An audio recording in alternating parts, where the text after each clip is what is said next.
Hello, hey folks, it's John Johnstonson here with the British Colonial Broadcast Company.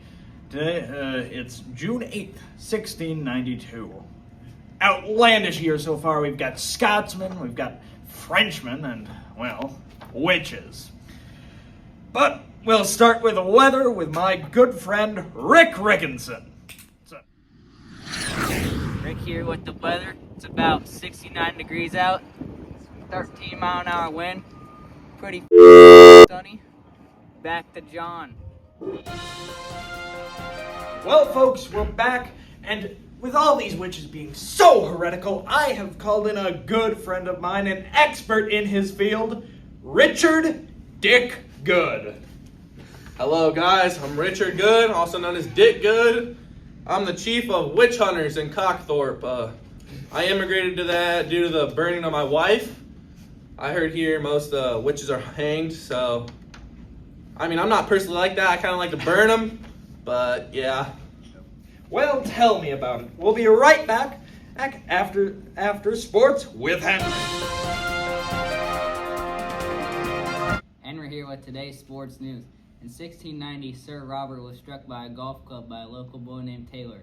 Kids, this is why you need to be careful. This game is dangerous. The ongoing curse about the golf links in Leith, Scotland, seem to be adding more and more up. This game has become very popular since it came out of its last ban.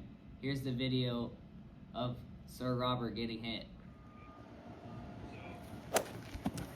So, I guess we can talk about these witches. So, in Salem, all these folks are accusing others of witchcraft and whatnot. It started with one, Sarah Osborne, I believe, or maybe it was Good. Was it Osborne? Good. Oh, okay. Both claimed innocence. What fools. Dan Dilton is at the scene to deliver a very important recording of the, well, not a recording, a live broadcast of Way Trial. Now, Mr. Walter, how could you abuse our children in your care? I have no clue what you're talking about. I do not hit kids. Yet you find yourself courting to the devil? I have done no such thing. I am a devout follower of Christ. You have admitted to being a devout of the devil. Christ, I am a Christian. I will hear no more. Defenestrate him. Should he float, he's a witch. Well, folks, if he floats, he's a witch. If not, it's unfortunate. Well, folks, didn't float, but he's dead. This shows why one should not pack with the devil. The man in the back, he's a witch. Get him! Oh my God. Well, I think Dan's dead. But that's besides the point. The studio has given us a great way to determine these horrible witches' punishments. Dick, would you do the honors?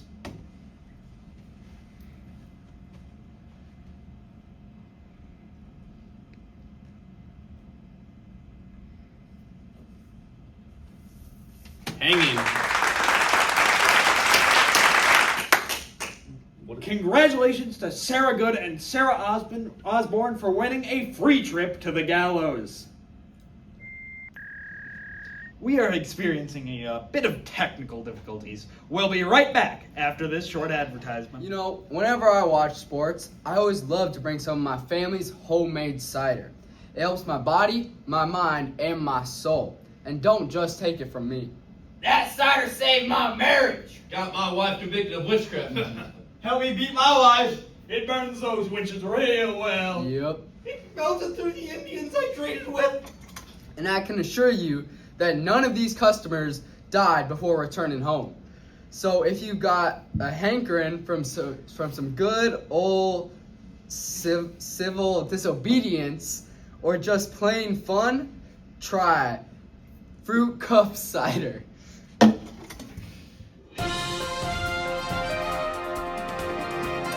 And we're back. Now, I do have some emergency reports, thanks to our interns. Let's see. Port Royal, Jamaica is gone. Destroyed by an earthquake. Apparently this happened just yesterday. Don't have much news about it. We've also received some leaked government carrier pigeons detailing a Scottish massacre over in Glencoe. Can't say much about that. God save King William III. Now, Dick, back to you on Salem. Well, yeah, so in Salem, those accused have been treated quite poorly. Not quite lynched yet, though. Not they've been left in jail for a couple days now here. Their supposed crimes have been commonly based on accusations from the clergy or children. Not so dissimilar from those back home in Cockthorpe. The primary difference lies in the fever of the Puritans compared to the Anglicans now at home. A fear of them going through hell, a fear of the death have greatly pushed many of these slaves not to mention the distrust among the settlers. A failure to follow the traditional tenets of the Puritans. Faith has generated almost all of those grievances.